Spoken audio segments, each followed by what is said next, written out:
तो हेलो दोस्तों, स्वागत है आप सब लोगों का आपके अपने चैनल ए टू जेड पोल वीज़ा में। आज की ये वीडियो उन लोगों के लिए खास होने वाली है जो मूव होना चाहते हैं पोलैंड में, खास करके यूरोपियन कंट्रीज से, रोमेनिया, बल्गारिया, क्रोएशिया, जो भी यूरोपियन कंट्रीज़ में ऑलरेडी हैं और उनके पास टीआरसी कार्ड है, तो ये वीडियो उनके लिए स्पेशल होने वाला है।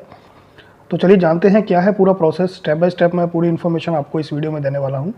वीडियो एंड तक जरूर देखिएगा और अगर आप हमारे चैनल पर नए हैं तो चैनल को सब्सक्राइब कीजिए, बेल आइकन को दबाना मत भूलिएगा। तो चलिए स्टार्ट करते हैं। तो दोस्तों, सबसे पहला जो स्टेप है, आपको लेना पड़ेगा एक वर्क परमिट। और वर्क परमिट के लिए आपको चाहिए जॉब ऑफ़र। मतलब आपको, अगर आप रोमेनिया, क्रोएशिया या किसी भी यूरोपियन कंट्री में हैं और आप मूव होना चाहते हैं पोलैंड में, तो सबसे पहले आपको चाहिए एक जॉब ऑफ़र और एक वर्क परमिट। उसके लिए आपको एम्प्लॉय ढूंढना पड़ेगा। वो एम्प्लॉयर या तो आप डायरेक्ट ऑनलाइन सर्च करके ढूंढ सकते हैं या किसी एजेंसी के द्वारा भी आप एक एम्प्लॉय ढूंढ सकते हैं। मान लीजिए आपको एक एम्प्लॉयर मिल गया है और उस एम्प्लॉयर ने आपको एक जॉब ऑफ़र दे दिया।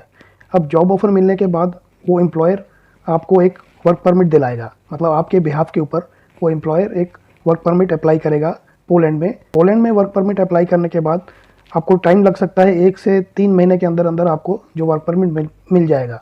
वो डिपेंड करता है कंपनी के ऊपर, आपके एम्प्लॉयर के ऊपर, कि वो कितनी फास्ट उसको प्रोसेस करवाते हैं। और दूसरा, उस कंपनी का काम कैसा है, उस कंपनी का रेपुटेशन कैसा है, टैक्स पे करती है कि नहीं टाइम पर, ये सब चीज़ें मैटर करती हैं। तो ये सब को अगर मिलाकर हम बात करें तो 1 से 2 महीना, नहीं तो 3 महीने का टाइम आप लेके चलिए कि आपको वर्क परमिट मिलेगा।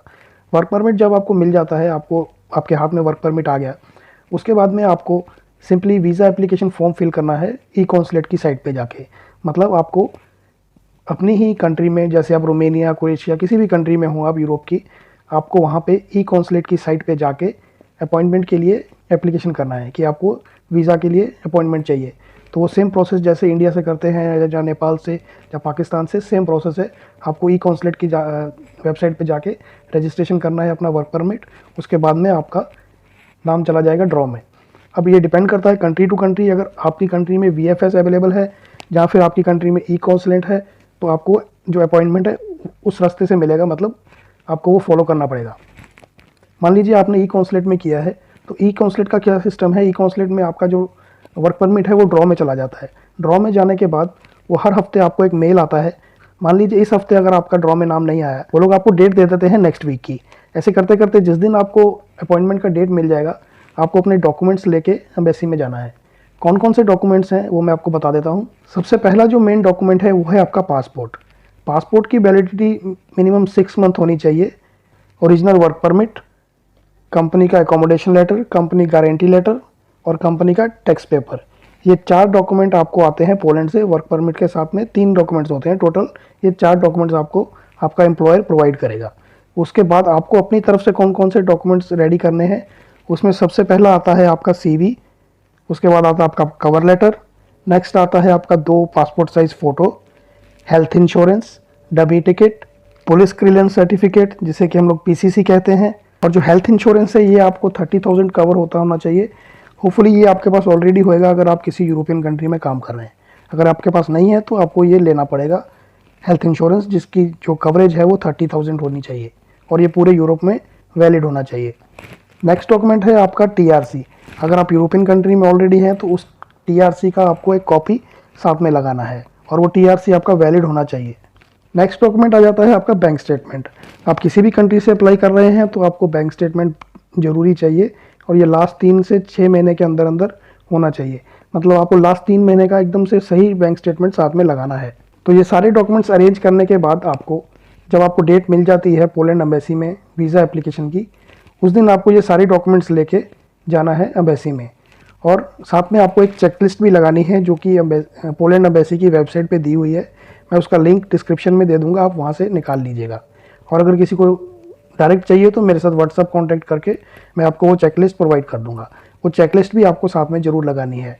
सपोर्टेड डॉक्यूमेंट्स में आपका वर्क एक्सपीरियंस, आपके एजुकेशन सर्टिफिकेट, ये सब डॉक्यूमेंट्स आपको साथ में ज़रूर लगाने हैं। और पासपोर्ट की फ़ोटोकॉपी आपको लगानी है फुल पेजेस की। मतलब आपको पूरा पासपोर्ट का फ़ोटोकॉपी कलर करवा के साथ में ज़रूर लगाना है। जिस दिन आपको अपॉइंटमेंट की डेट मिलती है उस दिन आपको जाना है एम्बेसी में और ये सारे डॉक्यूमेंट्स लेकर एक फ़ाइल बनाकर अच्छे से आपको सबमिशन कर देना है। जब आपकी फ़ाइल सबमिशन होएगी उस टाइम हो सकता है आपकी इंटरव्यू हो और हो सकता है कि आपकी इंटरव्यू ना भी हो। मान लीजिए आपकी इंटरव्यू होती है तो इंटरव्यू 3 से 4 मिनट की होती है। नॉर्मल क्वेश्चंस आपसे पूछे जाएंगे, आप क्यों जाना चाहते हैं, आपकी कंपनी का नाम क्या है, कंपनी के रिलेटेड और आपके वर्क परमिट के रिलेटेड ही वो लोग आपसे क्वेश्चन पूछेंगे।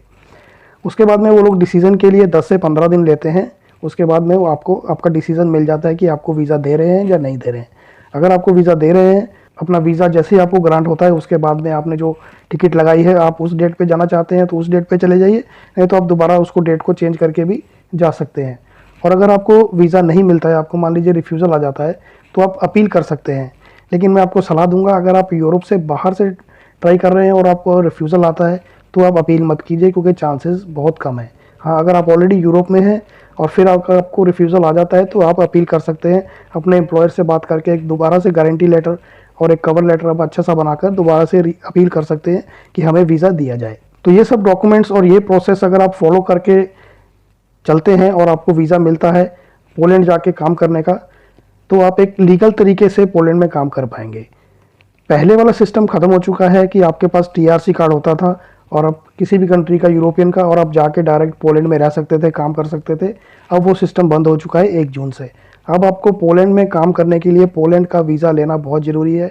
किसी भी शेंजन कंट्री का आपके पास वीज़ा है तो आप पोलैंड में काम करने का आपको अलाउड नहीं है, ये बात आप लिख के रख लीजिए। अगर आपके पास शेंजन कंट्री का वीज़ा है तो आप पोलैंड जा सकते हैं, सिर्फ घूमने फिरने के लिए, आपको कोई नहीं रोकेगा। हाँ, आप उस शेंजन वीज़ा के ऊपर जहाँ आप दूसरी कंट्री का टीआरसी के ऊपर सिर्फ घूमने के लिए जा सकते हैं, काम करना आपको बिल्कुल भी अलाउड नहीं होएगा। तो दोस्तों, ये था पूरा प्रोसेस। अगर आप किसी भी यूरोपियन कंट्री में हैं और आप मूव होना चाहते हैं लीगल तरीके से पोलैंड में, आज हमने उसके बारे में बात की है। वीडियो अच्छी लगी हो तो वीडियो को ज़्यादा से ज़्यादा शेयर कीजिए, लाइक कीजिए, कमेंट कीजिए और चैनल को सब्सक्राइब करना मत भूलिए। मिलेंगे नेक्स्ट वीडियो में, तब तक के लिए thank you very much and good bye.